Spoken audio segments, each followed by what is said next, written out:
Bernie Sanders sharpens his rhetoric against war in Iran. Good. Absolutely, completely, 1000% behind him. And oddly enough, I know this sounds strange, but I suppose on this, in a weird, backwards, bizarre way, I suspect Donald Trump is somewhat an ally with him on this. I'll explain when I get to the soapbox. Well, welcome to the soapbox.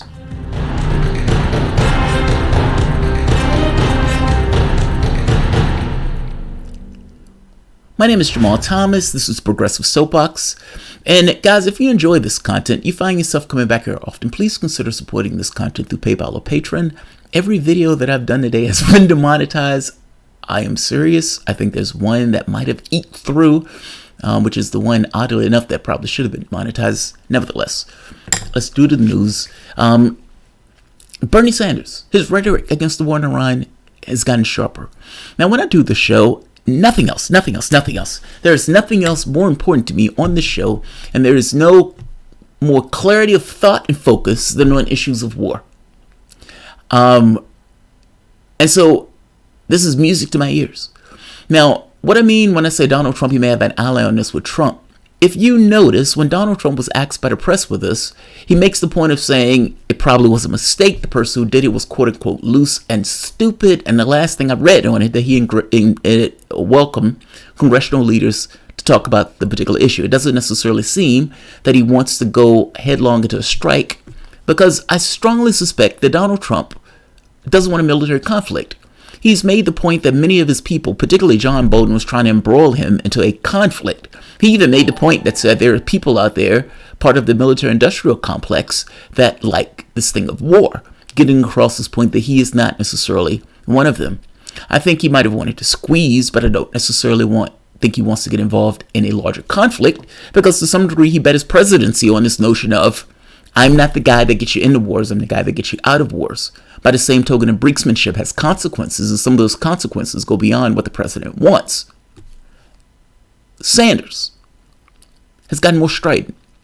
And this criticism, and not just criticism, this complete thing of we can't get ourselves embroiled into these wars. And even going further, saying that the reason that we got into wars in the past were lies.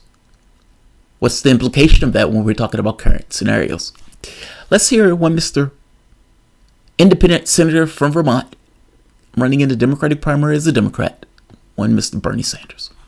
If you look at the recent history of this country, I think we understand that the two worst foreign policy disasters were based on lies that came from the White House. You remember the so-called Gulf of Tonkin incident that led us to increased military involvement in Vietnam. And man, I could speak, that was my generation. 59,000 brave young men never came home from that war, and tens of thousands of more died, committed suicide, got into drugs when they came home. That was based on a lie.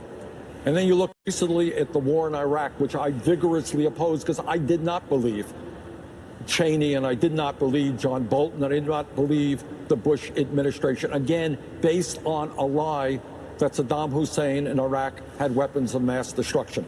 Let me just say this. I will do everything that I personally can as a United States Senator to stop the United States attacking Iran. If we go into a war with Iran, this will be an asymmetrical war which will go on and on and on. There will be never-ending wars in the Middle East. It'll make the war in Iraq look like a cakewalk.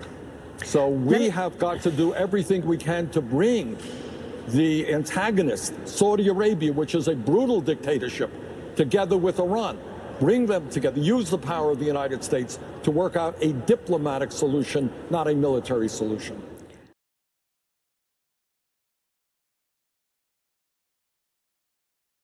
Not just Saudi Arabia, Israel. Saudi Arabia and Israel are willing to fight to the last dead American in order to get rid of Iran. And that's the truth of the matter. Not just Saudi Arabia and Israel, also UAE. That drone that was shot down, apparently, at least based on what Iran is saying, was flying in stealth mode out of the UAE. I like this rhetoric. It's getting sharper. And no, he's not Tulsi Gabbard. But at the very least, he's willing to call, in the case of the Iraq War, a lie, and willing to kind of make this point that 59,000 people died in Vietnam. That was based on a lie. The Iraq War was based on a lie. Two of these main wars were based on lies, and we're about to go into another war. I would imagine him telling me this, that this was based on a lie, that his point is this also a false flag? John Bolton, that was in the Bush administration once before, now in this administration, the guy was screaming about weapons of mass destruction and what did he say? The axis of evil, whatever he was saying, and now he's talking about the troika of terror? The guy's a lunatic. No consequences, no consequences. If that war was based on a lie and over 1 million Iraqis died in that war, and we've been in that war for 18 years, should there not be consequences for a president that took us into a war with that much consequence, with that many people that died? Not to mention the 4,000 Americans that died in that war, not to mention the $7 trillion spent in that war. And that's not even getting to Vietnam. Good on Sanders. And by the way, Sanders is somewhat of a minority in this. Adam Schiff has come out saying he knew Iran did the shooting of the boat, meaning the torpedoing of that boat or the bombing of the boat. That the evidence is overwhelming in this case, and that we know Iran has did it, and there needs to be consequences. The Democrats are not your friend here. Sanders is an outlier.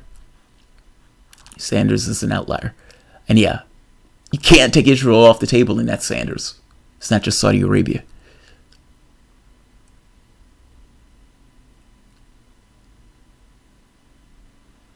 All right, I'll end this here.